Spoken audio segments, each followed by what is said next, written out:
கடந்த வாரத்தில் கிறிஸ்தவர்களும் நன்றி அறிதல் உள்ள வாழ்வும் என்று சொல்லி கிறிஸ்தவர்களும் நன்றி அறிதலும் என்று சொல்லக்கூடிய தலைப்பில் முதல் பாகத்தை நன்றியை வெளிக்காட்ட வேண்டும் என்று சொல்லி ஒரு பாகத்தை பார்த்தோம். நன்றியை வெளியே காட்டுகிறது எதற்கு அப்படின்னா, அதுதான் நமக்கு சாட்சி உள்ள வாழ்க்கை. சாட்சியில் என்ன? கர்த்தர் எனக்கு ட்ரெயின் டிக்கெட் கொடுத்தாரு, ட்ரெயினில் பயணத்தில் கூட வந்தார், பஸ் டிக்கெட் கொடுத்தாரு, பஸ்ஸில் என் கூட வந்தார், ரேஷன் வாங்க போனேன், கூட்டம் பயங்கரமாக இருந்துச்சு, அங்கே எனக்கு மட்டும் ஈஸியாக கிடச்சிச்சு. இது சாட்சி கிடையாது. சாட்சி என்பது என்னன்னா, ஆண்டவர் எனக்கு செஞ்சதை நான் நன்றி உணர்வோடு அதை வெளியே சொல்றது, வெளியே காட்டுறது. கடந்த வார்த்தை இந்த வசனத்துக்கு ஏற்றபடியாக இங்கே சில பேர் சொன்னாங்க, சபையை குறித்து சாட்சி சொன்னாங்க, ஊழியக்காரரை குறித்து சாட்சி சொன்னாங்க. நிறைய பேர் நம்ம சபையும் ஊழியக்காரரை குறித்து சாட்சி சொல்றதில்லை. அதனால சபைக்கு ஆத்துமக்களை வர்றதில்லை, பரலோகத்துக்கு ஆட்களை சேர்றதில்லை, நம்முடைய குடும்பத்தில் ரட்சிப்பு இல்லை. ஓகேங்களா?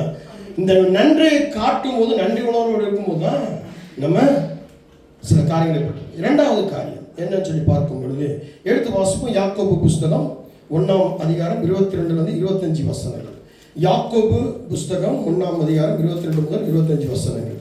அல்லாமலும் நீங்கள் உங்களை வஞ்சியாதபடிக்கு திருவசனத்தை கேட்கிறவர்களாய் மாத்திரமல்ல, அதன்படி செய்கிறவர்களாயும் இருங்கள். எண்ணத்தினால் எனில் ஒருவன் திருவசனத்தை கேட்டும் அதன்படி செய்யாதவனானால் கண்ணாடியிலே தன் சுபாவ முகத்தை பார்க்கிற மனுஷனுக்கு ஒப்பாயிருப்பான். அவன் தன்னைத்தானே பார்த்து அவ்விடம் விட்டு போனவுடனே தன் சாயல் இன்னதென்பதை மறந்து விடுவான். சுயாதீன பிரமாணமாகிய பூரண பிரமாணத்தை உற்று பார்த்து அதிலே நிலைத்திருக்கிறவனே கேட்கிறதை மறக்கிறவனாய் இராமல் அதற்கு ஏற்ற கிரியை செய்கிறவனமாய் இருந்து தன் செய்கையில் பாக்கியவானாய் இருப்பான். இந்த வசனம் என்ன சொல்கிறது? இதற்கான இரண்டாம் பாகத்தினுடைய தலைப்பு என்னன்னா, நன்றியை வெளிக்காட்ட மற்றவர்களை தூண்டப்பட வேண்டும். முதல் பாகத்துல நன்றியை வெளிக்காட்ட வேண்டும் என்று சொல்லி பார்த்தோம். இன்னைக்கு இரண்டாம் பாகத்துல நன்றியை வெளிக்காட்ட மற்றவர்களை தூண்டப்பட வேண்டுமா? இப்போ ஒரு கணவன் இருக்கிறான் என்று சொன்னான், அல்லது ஒரு மனைவி இருக்கிறான்னு சொன்னான், அல்லது ஒரு தாய் தகப்பன் இருக்கிறான்னு சொன்னான், அல்லது ஒரு நல்ல விசுவாசி நீ இருக்கிற ஒரு நீதிமான் இருக்கிறன்னு சொன்னா, நீங்க காட்டின அந்த நன்றியை உங்களுடைய மற்றவர்களும் பார்த்து வெளிக்காட்ட வேண்டும். அப்ப என்னன்னா, உங்கள் மேல விழுந்த அந்த பிரசன்னம், அதனுடைய பிரதிபலிப்பு மற்றவர்களையும் பிரதிபலிக்க செய்யக்கூடியதாக. எத்தனை பேர் புரியுது? சின்ன பிள்ளைகளை நம்ம கண்ணாடி எடுத்து சூரிய வெளிச்சத்தில் வச்சுருவோம். ஒரு ஒரு ப்ரொஜெக்டர் மாதிரி ஒன்று செய்வோம். ஒரு அட்டை பாக்ஸ் வாங்கி நைஸு பவுடர் டப்பா ஓப்பன் பண்ணி, நான் பண்ணியிருக்கேன், நீங்கள் பண்ணியிருக்கீங்க. ஆமாம், அதில் வந்து என்ன பண்ணுவோம், ஃபிலிம் போகிற மாதிரி வச்சுருவோம். ஃபிலிமுங்களை போய் காசுக்கு வாங்கிட்டு வருவோம். இந்த ஃபிலிமை வந்து அதை வைப்போம். இங்கே ஒரு லென்ஸ் மாட்டிடுவோம், இந்த அட்டை பாக்ஸ் பேக் சைடு. இதை வந்து ரூமில் வச்சுருவோம். இந்த வெளியே இருக்கக்கூடிய அந்த கண்ணாடியிலேருந்து ஒளியை அந்த லென்ஸு கழிச்சு, அந்த லென்ஸ்லேருந்து அந்த ஃபிலிம் பட்டு அந்த நைசல் பவுடர் டப்பா வழியாக அந்த ஃபிலிமுக்கு போய் அந்த ஃபிலிமில் உள்ள செவரில் படும். அப்போ அங்கே ஒரு பிக்சர். இதே போல தான் நான் வெளிக்காட்டின என்னுடைய நன்றி மற்றவர்களை காட்ட தூண்டக்கூடியதாக இருக்கும். ஒரு தகப்பன் ஒரு தப்பான ஒரு கெட்ட வார்த்தை பேசுறானா பிள்ளை பேசும், ஒரு தாய் பேசுறானா பேசும், நண்பர் பேசுறானா பேசும். ஒரு விசுவாசி நீயே சோம்பேறியா, கீழ்ப்படியாம, அடங்காம, உருப்படாம, நீ ரீல்ஸ் பண்ணிக்கிட்டு, பித்தாட்டம் போய் பண்ணிக்கிட்டு, வட்டி தவணை கொடுத்துக்கிட்டு, கடனை ஒழுங்கு அடைக்காம, ஒரு சண்டைக்காரனா ஒரு சண்டைக்காரியா, நீ ஒரு விபச்சாரத்துல, ஒரு வேசித்தனத்துல, ஒரு கள்ளத்தனத்துல, ஒரு விக்கிரகாரத்துல நீ ஒரு புறம்போக்கா இருந்தால் அதுதான் மற்றவர்களும் காட்டுவான். புரிஞ்சா? அசையாம இருக்கிறவங்கள ஒரு அல்லையா சொல்லுங்க. அசைவங்க மட்டும் அல்லையா சொல்லுங்க. அசையாம இருக்கிறவங்க ஏன் நீ பரலோகத்துக்கே போக மாட்டேன். உண்மைதான். அசையாதது எங்க இருக்கும்? மௌனமா இருக்கிறது எங்க இருக்கும்? நான் எங்க இருக்கேன்? அப்ப நான் எப்படி இருக்கணும்? எனக்கு அன்பான தேவனுடைய பிள்ளைகளே, இங்க வேதம் என்ன சொல்ல, அல்லாமலும் நீங்கள் உங்கள் வஞ்சியாதபடிக்கு திருவசனத்தை கேட்கிறவர்களை மாத்திரமில்லை அதன்படி செய்கிறவர்களாய். அப்போ உங்களை நீங்களே வஞ்சிக்கிறீங்க. எப்போ? திருவசனத்தை கேட்டு அதன்படி செய்யாமல். இந்த வாரம் நீங்க வந்திருக்கீங்க, சபைக்கு வந்திருக்கீங்க, திருவசனம் கேட்குறீங்க, பிரசங்கம் கேட்குறீங்க, இதன்படி இந்த வாரம் நீங்க செய்யலாம இருக்கீங்கன்னா உங்களையும் நீங்க வஞ்சிக்கிறீங்க. உங்களை நீங்க மாத்திக்கிறனா நீங்க உங்களையும் வஞ்சிக்கிறீங்க. அப்ப என்ன ஆகுது அப்படின்னு சொல்லும்போது, எண்ணத்தினாலெனில் ஒருவன் திருவசனத்தை கேட்டும் அதன்படி செய்யாதவனானால் கண்ணாடியிலே தன் சுபாவ முகத்தை பார்க்கிற மனுஷனுக்கு ஒப்பாய் இருக்கிறான். வேதம் என்ன சொல்கிறது? எண்ணத்தினால் என்றால் திருவசனத்தை கேட்டு அதன்படி செய்யாதவன் எப்படி இருக்கிறான்? கண்ணாடியிலே தன் சுபாவத்தை பார்க்கிறவனாக, சுபாவம் கேரக்டரை பார்க்கிறவனாக, தன்னுடைய நேச்சரை பார்க்கிறவனாக.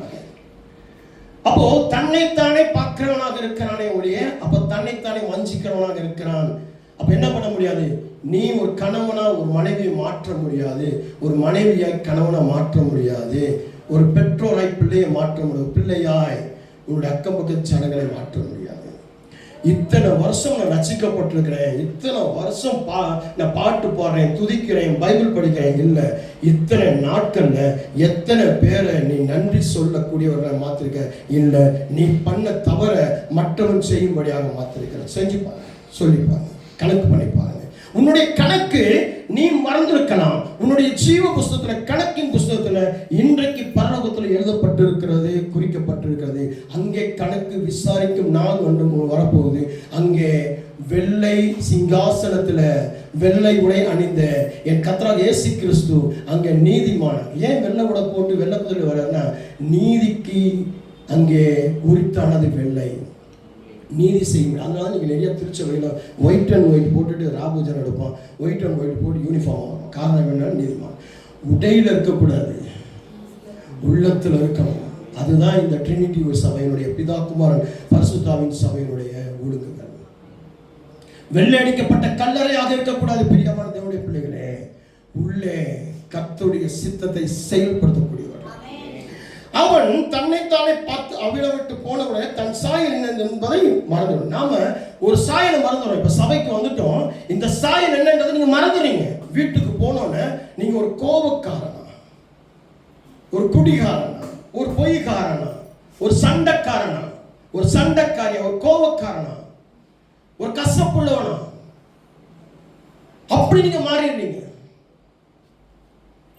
அப்படியே உலகத்தை பார்த்த உடனே, உலகத்தானோட போன உடனே உலகத்தானாக நீங்க மாறிடுறீங்க. என்ன ஆகுது? இங்கே வேதம் சொல்லுது, நன்றியை வெளிக்காட்ட தூண்டப்படணும் அப்படின்னு சொல்லி. தூண்டப்படாதபடிக்கு உங்களால ஒருவன் பாவியாக்கப்படுகிறான், உங்களால ஒருவன் துரோகியாக்கப்படுகிறான். நீங்க வாங்கின கடனை ஒழுங்கா கொடுக்காதனால அந்த கடன் வாங்கின இடத்துல இருந்து அவமானம் உங்களை மாத்திரமல்ல, கடன் கொடுத்தவனுக்கும் கடன் வாங்கினவனுக்கும் அக்கம் பக்கத்தில் பார்க்கிறவனுக்கும். அப்ப எப்படி இருக்கிறோம்? நம்ம நினைக்கிறோம் ஒரு மனுஷனைத்தானே ஏமாத்துறோம், ஒரு மனுஷியத்தானே ஏமாத்துறோம். உங்களை நீங்களே ஏமாத்துறீங்க, உங்களுடைய ஆவிக்குரிய வாழ்க்கை ஏமாத்துறீங்க. நீங்க நன்றியை காட்டி, அந்த நன்றியை காட்டி மற்றவன் காட்ட நம்ம தூண்டப்படணுமே ஒழிய, நம்மளால ஒருத்தன் துரோகியா பாவியா மாறக்கூடாது. இன்னைக்கு நம்மளால ஒருத்தன் துரோகியாக பாவியாக மாறினதான் நிறைய லிஸ்ட் வருதே ஒழிய, ஒருத்தனை மாத்தி இருக்கிறோங்க. நான் ரசிக்கப்பட்டு இத்தனை மாசம், ஞானசம் எடுத்து இத்தனை வருஷம், நான் சபைக்கு வந்து இத்தனை நாட்கள், நான் பைபிள் படிச்சு இத்தனை மணி நேரங்கள், நான் ஆராதனை பண்ணி இத்தனை நிமிஷங்கள், இத்தனை நொடி பொழுது, என்னை பார்த்து எத்தனை பேர் மாறி இருக்கிறான். ஒரு தாயை பார்த்து, ஒரு தகப்பனை பார்த்து, ஒரு கணவனை பார்த்து, ஒரு மனைவி பார்த்து, ஒரு அண்ணன் தம்பியை பார்த்து, மாறு மாறு மாறு, சபைக்குவா சபைக்குவா. நீ மாறினா மாறிடுவான், நீ சரியான மாறிடுவான். வாக்குவாதம் பண்ணணும் தேவையில்லை, சண்டை போடணும் தேவையில்லை. இன்னைக்கு விசுவாசிகள் ஊழி என்ற பேர்ல வாக்குவாதம் பண்றாங்க பிரதர் சிஸ்டர், வாக்குவாதங்கள் பண்றாங்க. எதுக்கத்தாலும் வசனத்தை தேடு தேடு தேடு, இங்க இருக்க அந்த வசனம் தான், அந்த வசனம் வசனத்தோட போய் நிக்கணும் தேவையில்லை. நீ ஆவியின் பலத்தோட போய் நின்னா, ஆவியின் சித்தத்தோட போய் நின்னா, கர்த்தருக்கு பிரியமான ஒரு மனுஷனா மனுஷியா போய் நின்னா, அவன் மாறிடுவான், நன்றி காட்ட ஆரம்பிச்சிடுவான். ஹலோ, நிறைய கிறிஸ்தவ மாதிரிதான் இருக்கிறாங்க, கிறிஸ்தவனாவே கிடையாது. எல்லாத்துக்கும் குறை கண்டுபிடிக்க கூடாது. இந்த குறையில எது நல்லதா இருக்கு, இதன் மூலமா நான் எதை தெரிஞ்சுக்கிறோம், எதை அறிஞ்சுக்கிறோம், எதை புரிஞ்சுக்கிறோம். கடந்த நாளில் தமிழக முதல்வர் ஒரு இது சொன்னார். இந்த சட்டம் போட்டாங்க, இந்த சட்டம் வரக்கூடாதுன்னு நினைச்சோம். இந்த சட்டம் வந்து இவ்வளவு காரியங்கள், இவ்வளவு தவறுகளை கொண்டு வரும். இதனால என்ன தெரிஞ்சுக்கிட்டேன், நல்லவங்களை மட்டுமல்ல துரோகிகளை கண்டுபிடிச்சு சொல்லிட்டு நியூஸ்ல பார்த்தேன். நியூஸ் பார்த்தீங்கன்னா துரோகிகளை கண்டுபிடிச்சுக்கிட்டேன். அப்போ ஒரு விஷயத்தின் மூலமாக யார் துரோகின்றதை கண்டுபிடிச்சிட முடியும். யார் கட்ட உருப்படவே மாட்டான், இவனை வச்சு நமக்கு ஒண்ணுமே ஆகாதுன்றதை கண்டுபிடிச்சிட முடியும். பாஸ்டர் இன்னைக்கு பயங்கரமா வந்திருக்கிறாரு. இது இப்ப முந்தா நாள் நேற்றுக்கு எழுதுனதில்ல, 1.5 மாசம் முன்னாடி எழுதி வச்ச வசனம். ஆனா இன்றைக்கு உங்களுக்கு போதுமானதாக தேவையானதாக இருக்கும் சொல்லி நான் விசுவாசிக்கிறேன். இன்னைக்கு ஏற்ற மாதிரி என்னை ஆவியானவர் மாற்றிக்கிட்டு வசனம் சொல்லுது. சுயாதீன பிரமாணமாகிய பூரண பிரமாணத்தை உற்று பார்த்து அதில் நினைத்திருக்கிறவனே கேட்கிறதை மறக்காமல். சுயாதீனம் என்று சொன்னால் லிபர்ட்டின்னு சொல்லி ஆங்கிலத்தை சொல்லப்பட்டிருக்கு. இதற்கு சுதந்திரம் என்று சொல்லி இன்னொரு வார்த்தை சொல்லப்பட்டிருக்கு. ஆமென். அப்போ இந்த சுயாதீன பிரமாணமாகிய பூரண பிரமாணத்தை உற்று பார்த்து, அப்போ இந்த சுயாதீன பிரமாணம் என்பது என்ன? கர்த்தர் உங்களுக்கான தரிசனம். இன்னைக்கு நிறைய பேர் தரிசனம் அப்படின்னு நிறைய ஊழியக்காரன், நிறைய தீர்க்கதரிசி என்ன பண்ணிட்டாங்க, அந்த டிவிகள் எல்லாம் சின்ன குழந்தைங்க ஆட்டோட கூப்பிட்டு வந்து தரிசனம். இன்னைக்கு தீர்க்கதரிசின்னே எழும்பியிருக்காங்க. தீர்க்கதரிசனம் ஆண்டவர் அப்படி சொன்னார், இப்படி சொன்னார். இப்படி கலக்கிற ஆவிகள், கலங்கி போகிற ஆவிகள். தீர்க்க தரிசனம் என்ன அப்படின்னா, ஆண்டவர் வரக்கூடியதை சொல்லி அதிலிருந்து தப்பிக்கிறதுக்கு வழி சொல்வார். அதுதான் தீர்க்க தரிசனம். தன்னை பெரியவனாக்கி காட்டுற தரிசனம் இல்லை. உனக்கு இது இப்படி வர சொன்னேங்க, இந்த மாதிரி பிரச்சனை வர போது சரி பண்ணிக்கோங்க, ஜெபத்தில் நின்னுங்க. இதுதான் தீர்க்க தரிசனம். ஹலோ இருக்கீங்களா? இதுதான் தீர்க்க தரிசனம். அதை விட்டுவிட்டு உங்களுக்கு கண் காண அப்படியே கொண்டு விட்டுட்டு நடத்த விட்டுட்டு அவ்வளோதான் முடிஞ்சு போச்சுன்றது இல்லை. நான் தான் சொன்னேனே, ஆண்டவர் சொன்னா அது இல்லை. இதுல தப்பிக்கிறதுக்கான ஒரு வழியை நினைவே பட்டணத்துக்கு இப்படி சொல்லிட்டு அதுல தப்பிக்கிறதுக்கு ஒரு காரியத்தையும் கண்டுபிடிச்சார். எல்லாம் உட்காந்து உபவாசம் பண்ணி ஜெபம் பண்ணி எல்லாம் கத்துறாங்க. ஆனால் இன்னைக்கு யாரும் உபவாசம் பண்றா? உபவாசம் பண்றதே இல்லை. சாப்பாட்டால் கொழுத்து, சாப்பாட்டு ருசி மனத்தால் கொழுத்து. இன்னைக்கு அநேக பேர் பாஸ்டிங் போட முடியல, பாஸ்டிங் ஜெபத்துக்கு வர முடியல, பாஸ்டிங் போட முடியல, பாஸ்டிங் ஜெபத்துக்கு வர முடியல, நேரம் இல்லை. பாஸ்டிங் போட முடியாது, அல்சர் வந்துடும், அப்பதான் கேஸ் வந்துடும், அப்பதான் உள்ள இருந்து கார்டனை வந்து ஆரம்பிச்சிடும். GERD கார்டன் வர ஆரம்பிச்சிடும்.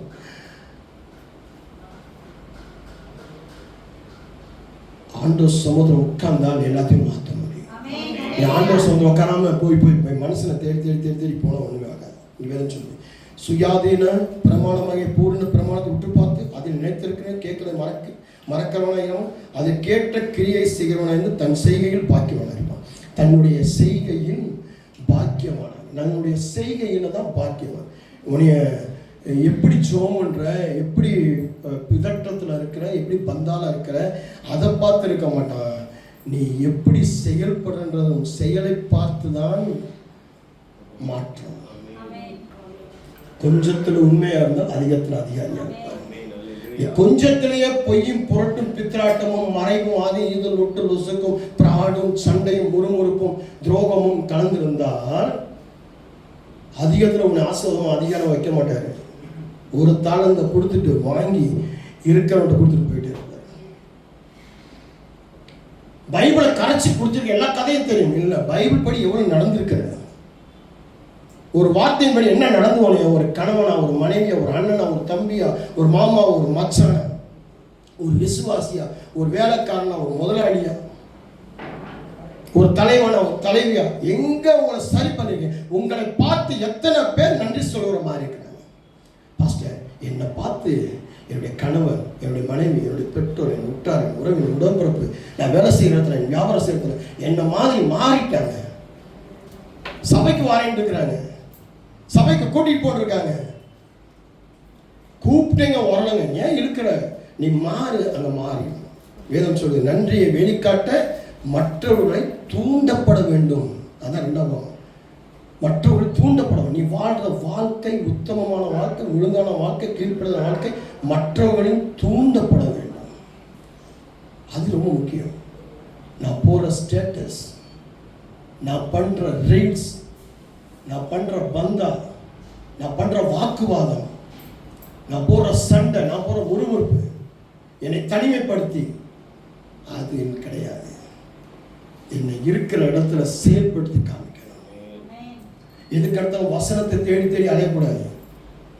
ஆண்டு சொந்தம் சொல்லி செவத்துல கண்ணீரோடு, ஆண்டவரே நீர் எல்லாம் பார்த்துக் கொள்வீர், யெகோவா ஈரே எல்லாம் பார்த்துக் கொள்வீர், நீ சரி பண்ண முடியும், உம்மால முடியாது. ஒன்று ஒரு வார்த்தை சொல்லி பாரு, ஆண்டவர் செயல்படுறதுனா என் பேரை நான் மாற்றிக்கிறேன், இந்த ஊழியத்தை விட்டுட்டு இப்படியே போயிடுறேன். நீ கேட்கறதே இல்லை. ஏன்னா அவங்களுக்கு பொறாம, போட்டி, முறுமுறுப்பு, கசப்பு, அது இது லொட்டு வச்சு குற்றம் பார்க்கறது, குறை பார்க்கறது, அதை தேடுறது, இதை தேடுறது, இதுல ஒரு இதை பார்க்கறது, அதுல ஒரு இதை பார்க்க, இப்படியே போய்கிட்டு இருக்க உங்களுடைய வாழ்க்கையை ஒழிய எங்கேயுமே நீ மாறணும், உன்னை சூழ்ந்திருக்க மாறணும். உனக்குள்ள இருக்கிற சத்தியம் நன்றி வழியாக அப்படி போய் அந்த நன்றி வழி பார்க்கணும், நன்றி வழியாக மாறி ஒரு நன்றியின் கூட்டமாக மாறணும்.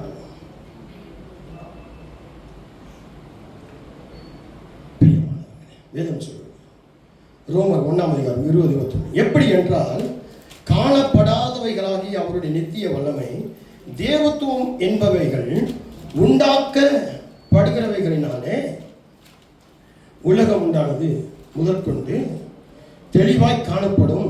ஆதலால் அவர்கள் போக்கு சொல்ல இடமில்லை. அவர்கள் தேவனை அறிந்தும் அவரை தேவனென்று மகிமைப்படுத்தாமலும் ஸ்தோத்திரியாமலும் இருந்து தங்கள் சிந்தனைகளினாலே வீணரானார்கள். உணர்வில்லாத அவர்களுடைய இதயம் இருளடைந்தது. இப்போ எப்படி இருக்கிறோம்? அவர்கள் தேவனை அறிஞ்சிருக்கீங்க, அவனை தேவன் மகிமைப்படுத்த மாட்டேன்றீங்க. இன்னைக்கெல்லாம் ஆராதனை ஜெபத்தில் எப்படி இருந்தீங்க? எல்லாம் அமைதியாக தான் இருந்தீங்க. ஜோம் பண்ணுங்க, ஜோம் பண்ணுங்க, ஜோம் பண்ணுங்க. யாராவது வாயத்தில் வந்து சிறு பிள்ளை இருக்கா ஜோம் பண்ணுங்க, வாலிப பிள்ளை இருக்கா ஜோம் பண்ணுங்க, சபைக்காக ஜோம் பண்ணுங்க, சமாதானத்துக்காக ஜோம் பண்ணுங்க, ஒற்றுமைக்காக ஜோம் பண்ணுங்க, ஐக்கியத்துக்காக ஜோம் பண்ணுங்க. ஜோம் பண்ணீங்களா? இன்னும் விசுவாசிகளுக்கு ஜோம் பண்ணல. நம்ம அப்படியே ஜெபத்தை கட் பண்ணிட்டோம். காரணம் என்ன? நீ ஜெபம் பண்ண மாட்டேன்றீங்க. வேதம் சொல்லுது அவர்கள் தேவனை அறிந்தும் அவரை தேவன் என்று மகிமைப்படுத்தாமலும் ஸ்தோத்திரியாமலும் வந்து தங்கள் சிந்தனைகளினால, எதுல உங்க சிந்தனைகள்னால நீங்க வீணாவே உட்கார்ந்துருக்கீங்க. பிரியமான தேவனுடைய பிள்ளைகளை கேட்டா, நான் ரட்சிக்கப்பட்டிருக்கேன், ஞானஸ்தானம் எடுத்தேங்க, ஒரு பிரபலமான ஊழியக்காரண்ட ஞானஸ்தானம் எடுத்தேன், ஒரு பிரபலமான ஒரு சபைக்கு போனேன், ஒரு பிரபலமான ஊழியத்தில் பங்கெடுத்திருக்கிறேன், ஒரு பிரபலமா இருக்கேன்னு சொல்றேன். ஆனா நீ வீணா இருக்கிற. எத்தனை பேர் புரியுது நான் சொல்றது? புரிஞ்சவங்க மட்டும் அள்ளிய கைத்துக்கு ஆரம்பிச்சு சொல்லுங்க. புரியுதா? நான் சொல்ல புரியுதா? இந்த வார்த்தையில நீங்க மாறல அப்படின்னா உங்களை மாத்துறதுக்கு எத்தனை ஐசக்கு, எத்தனை பவுல், எத்தனை பேர் வந்தாலும், எத்தனை இயேசு வந்தாலும் மாற்றவே முடியாது. நீ வீணா உட்காந்து வீணா போக வேண்டியதான். வீணா உட்காந்து வீணா போகிறதுக்கு உன் ரட்சிப்பு வேஸ்ட்டு, உன் ஞானஸ்தானம் வேஸ்ட்டு, உன் நேரம் வேஸ்ட்டு. இருக்கீங்களா? அது வேதம் சொல்லுகிறது ரொம்ப அழகாக. எப்படி என்றால் காணப்படாதவைகளாகி அவருடைய நித்திய வல்லமை. அவருடைய வல்லமை எப்படிப்பட்ட வல்லமை? காணப்படாதவை, காணப்படாத அவருடைய நித்திய வல்லமை. எப்படிப்பட்ட வல்லமை? நித்தியமான வல்லமை, இட்டர்னல் பவர். இருக்கீங்களா? எவர் லாஸ்டிங் பவர், நித்தியமானது, உறுதியானது, சத்தியமானது. இது காணப்பட முடியாது. ஆண்டோடைய வல்லமை காணப்பட முடியும். நீ ஆண்டோடைய வல்லமை பைபிள்ல தேடி தேடி, நான் ஒரு ஊழியத்துக்கு போறேன், ஏசப்பா அங்க வல்லமையா இருக்கணும், கையை நீட்டினா எல்லாம் ஓடணும், இயேசுவின் நாமத்தில் போனா போகணும் அப்படின்ட்டா போனேன்னா நீங்க அங்க போய் வெறுமையா தான் வருவேன், ஜீரோவா தான் வருவேன். இருக்கீங்களா? என் மனைவி கிட்ட வல்லமையை காட்டணும், கணவன்கிட்ட வல்லமையை காட்டணும், அங்க நீ ஜீரோவா தான் அவன். நான் சாட்சியை காட்டணும்னு ஜெபம் பண்ணிட்டு போய் நில்லுங்க. ஏசப்பா நான் உங்க பிள்ளையா, உங்களுடைய தரிசனத்தோட நீங்க சொன்ன மாதிரி என் மனைவிக்கு முன்னாடி, என் கணவனுக்கு முன்னாடி, என் பிள்ளைக்கு முன்னாடி நான் போயிருக்கிறேன். அங்க போய் வல்லமை காட்டுவார். நிச்சயம் காட்டுவாரா இல்லையா? காட்டுவாரா இல்லையா? ஆமன். சும்மா ஆமன் போடணும், சும்மா மண்டே ஆடக்கூடாது, சும்மா மண்டே ஆடக்கூடாது. உண்மைனா உண்மை சொல்லி என்ன என்ன சொல்லணும்? வெட்டொன்னு துண்டு ரெண்டு. என்ன பிரதர்? ஆமன். அப்போ காணப்படாத வல்லமை. இதுக்கு நீ பைபிள் வசனங்களை தேடக்கூடாது. எதை தேடணும்? தெரியுமா? ஆண்டவருடைய பிரசன்னத்தை தேடணும், ஆண்டவருடைய வல்லமையை தேடணும், ஆண்டவருடைய மகிமையை தேடணும், ஆண்டவருடைய உத்தமத்தை, ஆண்டவருடைய உறுதியை தேடணும், ஆண்டவருடைய உண்மையை தேடணும். ஆண்டவரே, என் கணவனுக்கு நான் உண்மையா, என் மனைவிக்கு கல்யாணம் முடிஞ்சு 33 வருஷம் ஆகுது. இந்த 33 வருஷம் இன்னைக்கு வரைக்கும் உண்மை. கல்யாணம் முடிச்சு மறுவீட்டுக்கு கூட்டிட்டு வந்தாங்க. இந்த பால் பழம் கொடுப்பாங்க. அப்போ மொட்டை மாடியில் போய், அப்போ என்னோட சகோதரி சின்ன குழந்தை அடிக்கடி அப்படி போயிட்டு வரும். அப்படி மேலே போயிட்டு வரும். என்ன பேசுகிற கேட்கும் வந்திருக்கும் பொழுது அனுப்பிவிட்டுருப்பாங்க. ஒரு வேளை எங்கள் வீட்டில் என்ன பண்ணுவோம், பேசிட்டு போவோம். அப்போ பேசுவேன், என்கிட்ட உண்மையாக இருக்கணும், ஆண்டவர்கிட்ட உண்மையாக இருக்கணும், என்னுடைய வேலை இதுதான். அப்போ நான் ஹிந்துஸ்தான் லிவர் லிமிடெட் வேலை பார்த்துட்டு இருக்கேன். கை நிறைய சம்பளம், படி பேட்டா, நல்ல ஒரு பயங்கர பவரோட ஆனஸ்டோட இருக்கிறேன், சொத்து சுகம் இருக்கு, நல்ல பலத்தோட இருக்கிறேன்.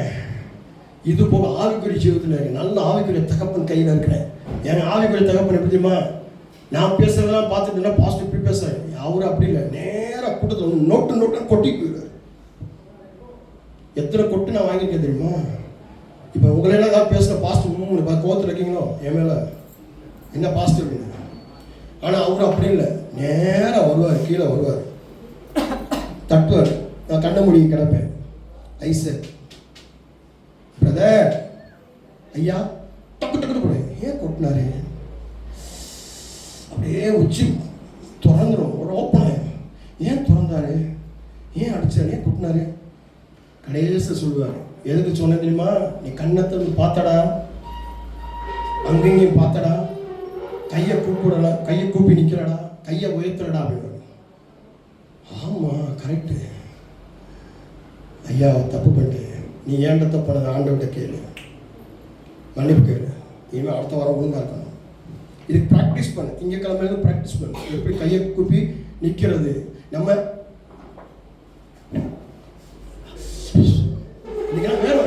வேர்வை இந்த வீட்டு எப்படின்னு வந்து பாருங்க. ஒண்ணு உலக பிரகாரமான சூரியன், இன்னொன்னு உலகத்தை ரட்சிக்க வந்த என் சூரிய தேவன். இந்த பவர்ல இங்க வேர்த்து ஊத்தி அனலா நிக்கிறேன், ஆறா ஓடிக்கிட்டு இருக்கேன் மேல.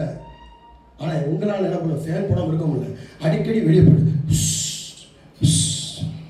எல்லா இடத்துலையும் நிற்க பழகிக்கணும், எல்லாமே தாங்க பழகிக்கணும். அதான் கிறிஸ்தவ வாழ்க்கை.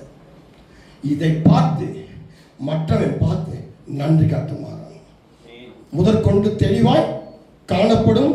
ஆதலால் அவர்கள் போக்கு சொல்ல இடமில்லை. நீங்க போக்கு சொல்ல இடமில்லை, மற்றவர்கள் மேல பழி சொல்ல அதுக்கு ஒரு போக்கு. ஏன் பிரதர் லேட்டா வந்த? ஏன் சிஸ்டர் லேட்டா வந்த?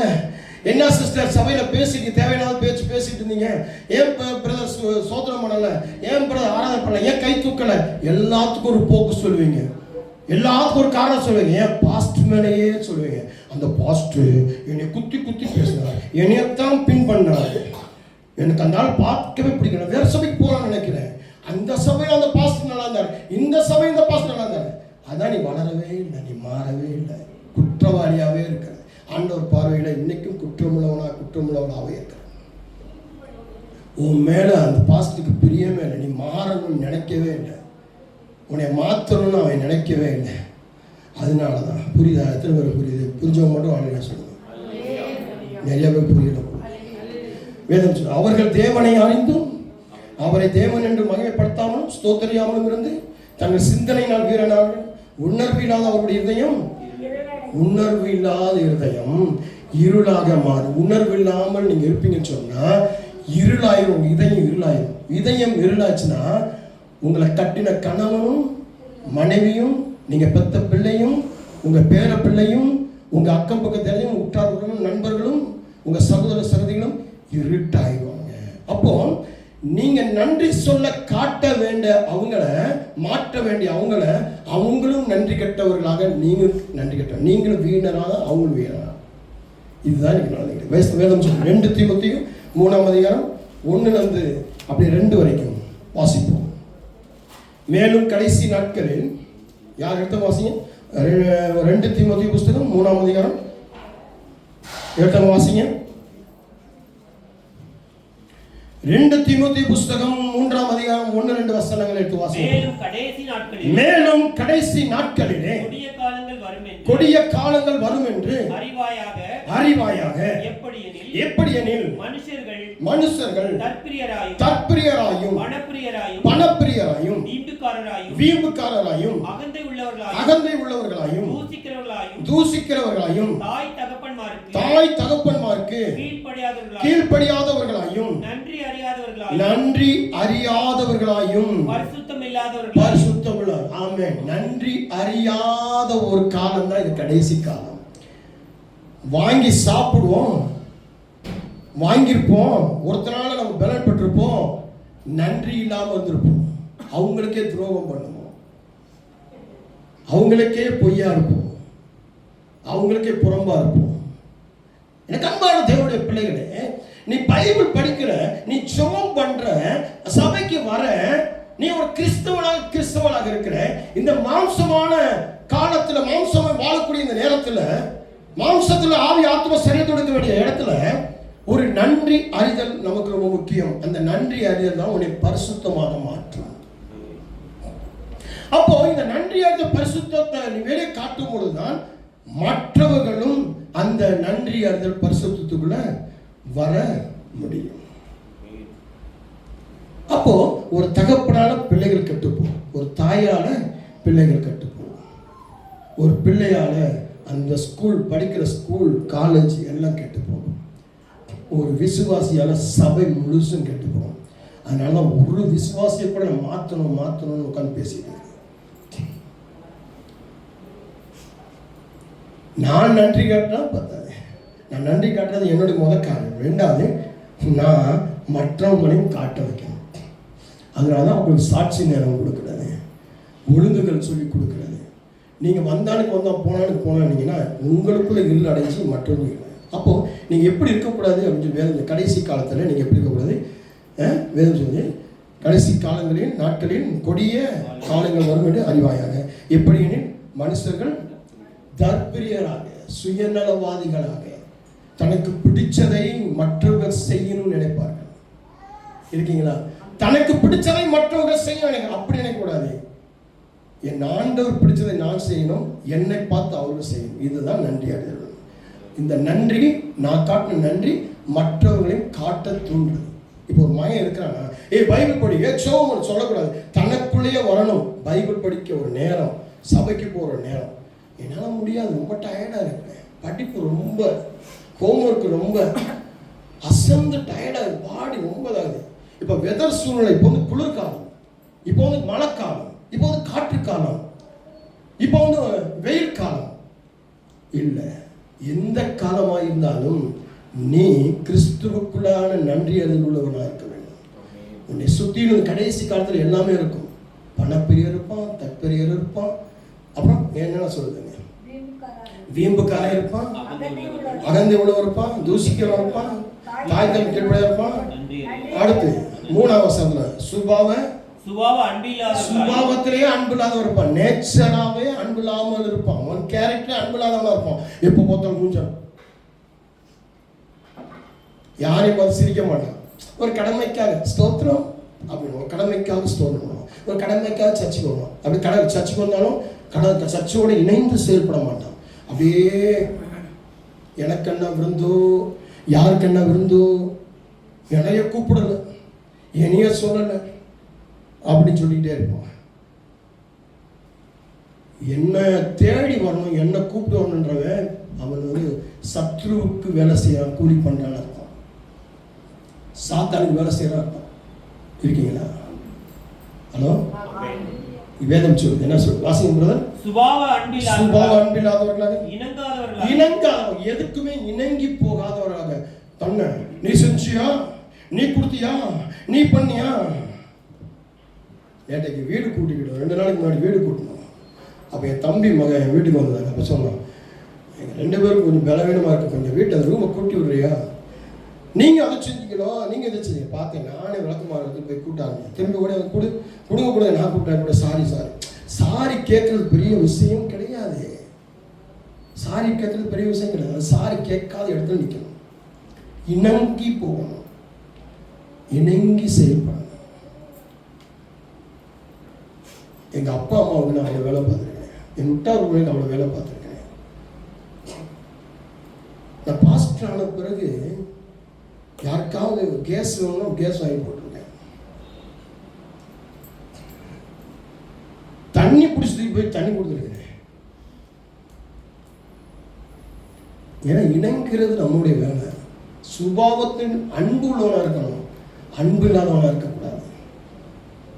இருந்தால் ஒரு மாதிரி, இல்லைன்னா ஒரு மாதிரி, இருக்கும்போது ஒரு மாதிரி. நான் எவ்வளோ வேலை பார்க்குற ஒரு நாள் தெரியுமா?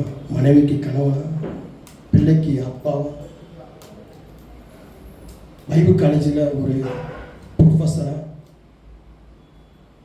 இன்னொரு பைபிள் காலேஜில் நான் பிரின்சிபலா, டீனா, இது போக வரக்கூடியவங்களுக்கு, கவுன்சிலிங் வரக்கூடியவங்களுக்கு, ஆன்லைனில் கிளாஸ் எடுக்கிறவங்களுக்கு எல்லா வேலையும் செஞ்சு என் வீட்டு வேலையை செய்கிறேன். ஆனால் எவ்வளோ சோம்பேறி இருக்கும். எனக்கு மருத்துவத்துக்காக ஆஸ்பத்திரிக்கு போய் ஊசியும் போட்டு வந்துடுறேன், டாக்டரை பார்த்து மெடிசன் வாங்கிட்டு வந்துடுறேன். ஆனால் என்னுடைய வேலை கரெக்டாக செஞ்சு என்னுடைய படுக்கை வரைக்கும் சரியாக செஞ்சு முடிச்சு தான் படுப்பேன். எங்கேயுமே சோறு. நீங்கள் நினைப்பீங்க சும்மா எனக்கு இருந்தாலும் செய்வாங்க. இல்லை, எம்பிட்டு வேலை நான் செய்கிற வேலை நீங்கள் ஒரு ஆள் செஞ்சீங்கன்னா ஒரு நாள் நீங்கள் செஞ்சீங்கன்னா 10 நாள் படுத்துக்கிடுவீங்க. நேற்று ஆன்லைனில் மட்டும் 4 மணி நேரம் கிளாஸ். அது எப்படி கரெக்டாக எத்தனை மணிக்கு? 12 மணி. 12 மணிலேருந்து 12, 1, 2, 3, 3, 4, 3 மணி தான் முடிக்கிறேன். 3, 4 மணி நேரம் வெயில் வேர்த்து ஊற்றுது. என் வீடு அக்னியாக இருக்குது. ஃபேன் வந்து இறங்குற காற்றும் அக்னியாக இருக்குது. அந்த சத்தத்தை ஃபேனை போட்டால் சத்தத்தில் ஆன்லைனில் கிளாஸ் கொடுக்க முடியல. அவங்க என்ன சத்தம் இருக்குது பாஸ்டர், எனக்கு நீங்கள் பேச கேட்கல, உடனே பாஸ்டர் பண்ண சொல்லி ஃபேனை ஆஃப் பண்ணு. வேர்த்து விறுவிறுத்து ஊற்றி இப்போ எப்படி இதை விட பல மடங்கு. இதெல்லாம் பெருமைக்கு சொல்லலை பிரியமானவர்களே, சகோதரி சகோதரியே, பெருமைக்கு சொல்லலை, புகழுக்கு சொல்லலை. புகழ் தேவை பெருமை தானே. இங்கே இருக்க மாட்டேன் நான், இன்னாரம் எங்கேயோ இருப்பேன், மேல இடத்துல தான் இருப்பேன். காரணம் என்னென்னா ஆண்டவருடைய சமூகத்தில் ஆண்டவருக்கு நன்றியை காட்டுற இடத்துல மற்றவங்க காட்டப்படணும். எங்கேயுமே நான் சோம்பேறி சொல்லிக்கிட்டதில்லை, என்னால் முடியலைன்னு சொல்லிக்கிட்டதில்லை, என்னால் செய்ய முடியாதுன்னு சொன்னது கிடையாது. காரணம் என்னென்னா என் ஆண்டவர் உயிர் போகும் சமூகத்தில் கூட ஒரு புறம் தொங்கிக் கொண்டிருந்த அந்த சிலுவையில் தொங்கி கண்ணனுக்கு சுவிசேஷம் சொல்லி தான் அவர் மன திரும்ப வச்சு தான் மறைச்சார். இன்னைக்கு நிறைய சோம்பேறித்தனம் கிறிஸ்தவ வாழ்க்கையில். அப்போ ஒன்றை பார்த்தா மற்றவங்க சோம்பேறி ஆகும் சொல்லுறது இல்லையா? அப்போ நன்றி காட்ட வைக்கணும். வேதம் சொல்றீங்க, ரொம்ப அழகா சொல்லுங்க. வாசிங்க. சுபாவ அன்பில்லாதவர்களாயும், சரி, இணங்காதவர்களாயும், சரி, அவதூறு செய்வர்களாயும், சரி, இச்சையடக்கம் இல்லாதவர்களாயும், சரி, கொடுமை உள்ளவர்களாயும், நல்லோரை பகைக்கிறவர்களாயும். நல்லோர்களை பகைக்கிறவர்களாக அடுத்து பாருங்க. நல்லோர்களை பகைக்கிறவர்களா. இது கடைசி காலம். நல்லோர்களை பகைப்பாங்க, நல்லோர்கள்ட்ட குற்றம் கண்டுபிடிப்பாங்க, குறை கண்டுபிடிப்பாங்க, நல்லோர்களை திட்டுவாங்க, நல்லோர்களை பற்றி மற்றவர்களோட போய் கெட்டதா சொல்லுவாங்க. இது நன்றி சொல்றது கிடையாது, நன்றி காட்ட வைக்கிறதும் கிடையாது. இருக்கீங்களா? இன்னைக்கு நடக்குது. ஏன் நம்ம சபையில் நிறைய நடக்குது அப்படி. அதனாலதான் ரொம்ப வேதனைப்படுறது. இந்த வசனம் படிக்காம இருக்கிறதுனால அவங்க தெரியல. இந்த வசனம் படிச்சா தெரியும். ஓ, இந்த விஷயம் இப்படி. வசனம் துரோகிகளாயும் துரோகிகள் ஒரு காரியத்தை மறைச்சு ஏமாத்தி செயல்படுறது துரோகி. நம்பிக்கை துரோகம். இவங்க நல்லா செய்வாங்க, நல்லா வருவாங்க, நல்லா பண்ணுவாங்க அப்படி நம்ம நினைக்கும் போது அவங்க செய்யலைன்னா அது துரோகம், நம்பிக்கை. அவங்க நம்பி நம்ம துரோகமாக போகிறோம் அர்த்தம். கடைசி காலத்தில் இப்படிலாம் வரும். அடுத்து துணிகரம் உள்ளவர்களாக, இருமாப்பு உள்ளவர்களாக, தேவ பிரியராய் இராமல். பாருங்க, நல்ல காலம். 3 விஷயத்தை சொல்றது. துணிகரம், ஏதாவது எதுவுமே துணிஞ்சு செய்கிறது, யோசிக்கிறது. இது பாவம், இதில் போனால் மாட்டிக்கிடுவோம், இது போனால் தப்பு, இதில் போனால் நம்ம ஆண்டவர் பிள்ளையாக இருக்க மாட்டோம். அந்த குருட்டுத்தனமாக வெறி கொண்டு தன்னுடைய சுயத்துக்காக, அந்த செல்ஃபிஷாக, ஒரு ஆர்வ கோளாறுல ஏதோ ஒரு காரியத்துக்காக, ஏதோ ஒரு நமக்கு நடந்தா போதும், கிடைச்சா போதுன்றதுக்காக துணிகரமாக செய்கிற சில தவறுகள், குற்றங்கள். அதுக்கடுத்து இருமாப்பு இருமாப்பு உள்ளவர்களாக, ரெண்டு பக்கம் தலையாட்டி ரெண்டு பக்கம் கேட்டு எருகொலி தலை எறும்பாக இருக்கிறது. அடுத்து தேவ பிரியராயிராமல், ஆமா, தேவ பிரியராயிராமல் சுகபோக பிரியராயும் தேவ பக்தியின் வேஷத்தை பார்த்தா உத்தம மாதிரி பைபிளை தூக்கிக்கிட்டு, உத்தமி மாதிரி பைபிளை தூக்கிட்டு முக்காடை போட்டுட்டு வெள்ளை துணி போட்டுக்கிட்டு பைபிளை தூக்கிட்டு நான் நல்லா சோமுவேன், ஓ ரீபா ராபா சோபன அந்நிய பாசனம் பேசிக்கிட்டு யோக்கிய மாதிரி இருப்பாங்க. ஆனா இவங்களை பார்த்து ஒருத்தன் தெரிஞ்சிருக்க மாட்டான். இவங்களை பார்த்து 1000 பேர் குற்றம் சொல்லுவாங்க. நான் ஒரு ஹாஸ்டலில் தங்கியிருக்கிறேன், அல்லது நான் ஒரு வீட்டில் தங்கியிருக்கிறேன். என் வீட்டை சுற்றிலும் நிறைய வீடுகள் இருக்குது. அல்லது ஹாஸ்டலில் தங்கிறேன், என் ஹாஸ்டலில் நிறைய பேர் என் கூட படிக்கிறாங்க. அல்லது வேலை செய்கிறது என் கூட நிறைய பேர் கொலீக்ஸாக இருக்கிறாங்க. வியாபாரம் பண்ணுற இடத்துல நிறைய பேர் இருக்கிறாங்க. வாங்குற இடத்துல, கொடுக்குற இடத்துல, செயல்படுற இடத்துல நிறைய பேர் இருக்காங்க. நான் படிக்கிற இடத்துல நிறைய பேர் இருக்கிறாங்க. சர்ச்சுக்கு போகிற நிறைய பேர் இருக்கிறாங்க. நான் நன்றி சொல்லும்போது, அந்த நன்றியை சாட்சியாக வெளிக்காட்டும் போது, என் சாட்சியில், என் நடத்தையில், என் குணத்தில், என் பேச்சில் என்னை பார்த்து ஒரு விசுவாசி, என்னை பார்த்து ஒரு கொலீக்ஸ், என்னை பார்த்து வியாபாரம் செய்யறதுல, படிக்கிற இடத்துல, என்னை பார்த்து என்னுடைய வீட்டு பக்கத்தில், என்னை பார்த்து என்னுடைய அந்த ஹாஸ்டலில் மாறினா, அவங்களும் இப்போ ஒழுங்காக வராங்க, சபைக்கு வராங்க, ஆண்டவரை ஏற்றுக்கிட்டாங்க, மனம் திரும்பினா. இப்போ அவங்க குடியை நிப்பாட்டிட்டாங்க, சிகரெட்டை நிப்பாட்டாங்க, பொய்யை நிப்பாட்டாங்க, புரட்டை நிப்பாட்டாங்க. இன்னைக்கு என்ன தெரியுமா? தற்பிரியம். நீ செய்யறாத நானும் செய்கிறேன், நீ சரியில்லை நான் சரி. என் மனைவிக்கு எத்தனை மன்னிப்பு கேட்பேன் தெரியுமா? ஒரு நாளைக்கு எத்தனை தேங்க்ஸ் சொல்லணும் தெரியுமா? என் பிள்ளைகிட்ட எத்தனை மன்னிப்பு கேட்பேன் தெரியுமா? எத்தனை தேங்க்ஸ் சொல்லணும் தெரியுமா? அதுக்கான குற்றம் செஞ்சுட்டேன்னு கிடையாது. நன்றி அறிதல் உள்ளவனாக அவர்களும் மாறும். இது எங்கே கண்டுபிடிச்சதுதான்? எங்கள் அப்பா கிட்ட. எங்கள் அப்பா சொல்லுவார், தேங்க்ஸ் சொல்லுவார். நிறைய பேர் தேங்க்ஸ் சொல்லுவார். பஸ்ஸில் போயிட்டு டிக்கெட் வாங்கும்போது ஸ்டேட், அப்போ வந்து ஸ்டேட்டுன்னு ஒரு பஸ் இருக்கும். அந்த கவுண்டரில் போய் டிக்கெட் வாங்க தேங்க்ஸ் சொல்லுவார். இறங்கி போயில பஸ் டிரைவர் தேங்க்ஸ் சொல்லுவார். நான் என்னடா தேங்க்ஸ் சொல்லுவார்? நன்றி அறிதல். அந்த நன்றி சொல்லும்போது அவங்களுக்குள்ள ஒரு மகிழ்ச்சி வரும். அந்த மகிழ்ச்சி அடுத்தவங்களுக்கு பிரதிபலிப்பாங்க, அவங்க பிள்ளைகள் பிரதிபலிப்பாங்க. நான் பார்த்தேன் இன்னைக்கு ஒருத்தனை, அவன் என்னுடைய வேலை அதுதான், டிரைவர் வேலை, கண்டக்டர் வேலை. நான் போய் இறக்கி விட்டேன், அவன் தேங்க்ஸ் சொன்னான். அப்போ அவங்ககிட்ட அந்த தேங்க்ஸ் சொன்னது பார்த்தீங்க, உடனே அந்த பிள்ளை அதை கண்டுக்கணும், தெரிஞ்சுக்கணும். அப்போ தேங்க்ஸ் பிறந்தா இன்னைக்கு ஏன் சபைக்கு ஆத்மாக்கள் வரல, ஏன் நம்முடைய வீடு செழிக்கலை, ஏன் நம்ம வீட்டில் இன்னைக்கு வந்து ஒரு ஆவிக்குரிய சத்தம் இல்லை அப்படின்னா இந்த பிரதிபலிப்பு கிடையாது. இதுக்கு ஒரு கதை சொல்லட்டுமா? ஒரு கிராமத்தில் ஒரு தாயார், அந்த தாயார் என்ன பண்ணுவான்னா டெய்லி மாவு பிணைஞ்சி ரொட்டி சுடுவான். தனக்கு தன்னுடைய கணவனுக்கு சொல்லுவான். அவனுடைய பிள்ளை வந்து வெளியூரில் வேலை பார்க்குறான். ஒரே பிள்ளை வேலை பார்க்குறான். இப்போ என்ன பண்ணுவான்? ஒரு 3 ரொட்டி சுடுவான். புருஷனுக்கு ஒன்று எடுத்து வச்சுருவான்.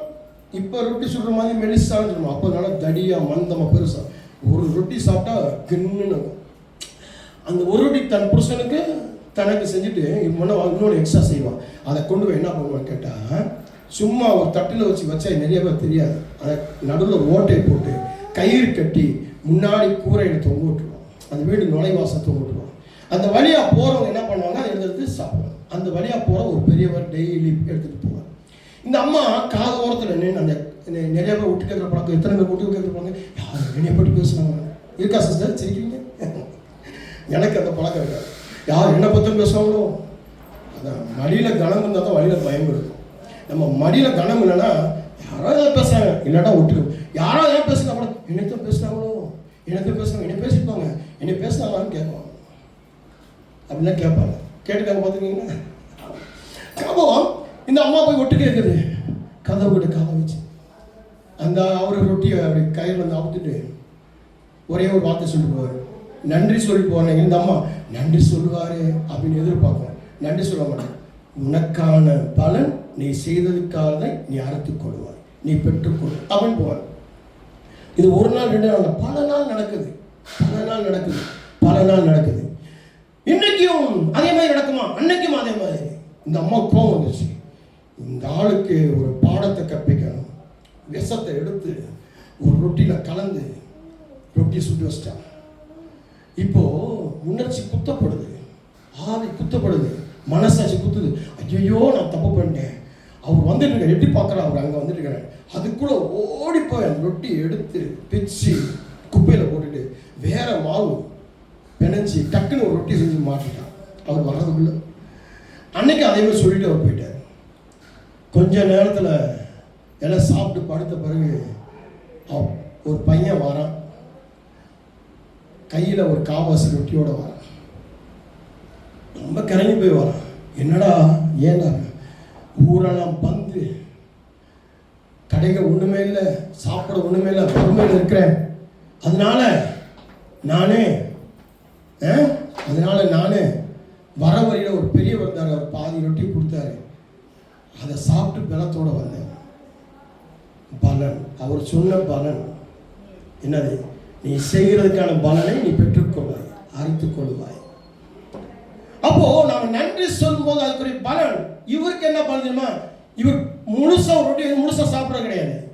எனக்கு பாதி போதும், இந்த பாதியை மற்றவர்களுக்கு கொடுக்கணும். அவருக்குள்ள ஒரு நன்றியை பாருங்க. இந்த மாதிரி செஞ்சு கொடுக்க ஒரு நன்றி இருந்த மாதிரி அவருக்கு பாதியை கொடுக்கணும். எனக்கான உன்னை பாதி போதும், பாதி பிச்சு மட்டும், அது ஒரு நன்றி. இப்போ நன்றி எப்படி ஸ்ப்ரெட் ஆகுது பார்த்தீங்கன்னா, இந்த அம்மா செஞ்ச நன்றி எப்படி ஸ்ப்ரெட் ஆகுது? கடைசி எங்க போது? தன்னுடைய மகனுக்கு. அப்போ நீங்க நன்றியாளர்களோட நீங்க இருக்கும்போது நன்றியாளர்கள் உன் பிள்ளைக்கு வந்து சேரும்,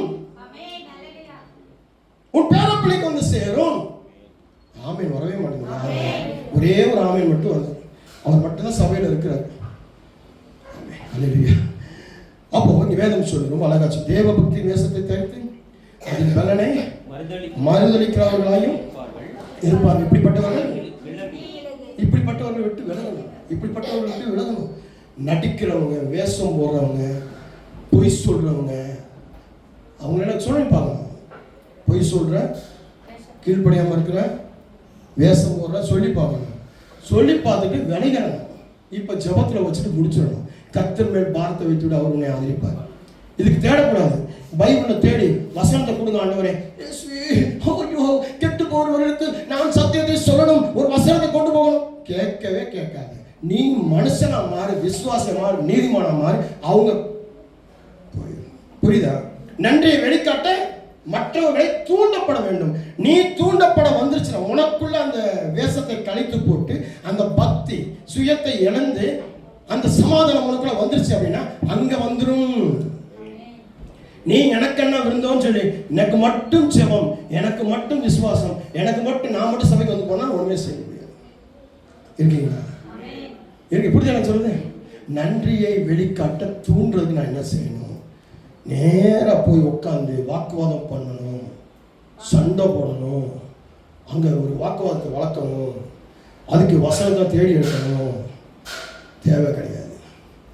நீ நீதிமானம் மாறிட்டேன்னா, நீ நன்றி காட்ட ஆரம்பிச்சிட்டேன்னா உன் கணவன், உன் மனைவி, உன் பிள்ளை, உன் பேரப்பிள்ளை, உன் அண்ணன், உன் தம்பி, உன் அக்கா, உன் தங்கச்சி, உங்கள் அம்மா, உங்கள் அப்பா, உன் பாட்டன், பாட்டி, பூட்டி, பக்கத்து வீட்டுக்காரன், எடுத்து வீட்டுக்காரன், மேல் வீட்டுக்காரன், கீழ் வீட்டுக்காரன். ஹலோ, எங்கள் வீட்டுக்கு எடுத்தாப்புல ஒரு பிராமின் ஃபேமிலி இருக்கிறாங்க. பிராமின் ஃபேமிலி.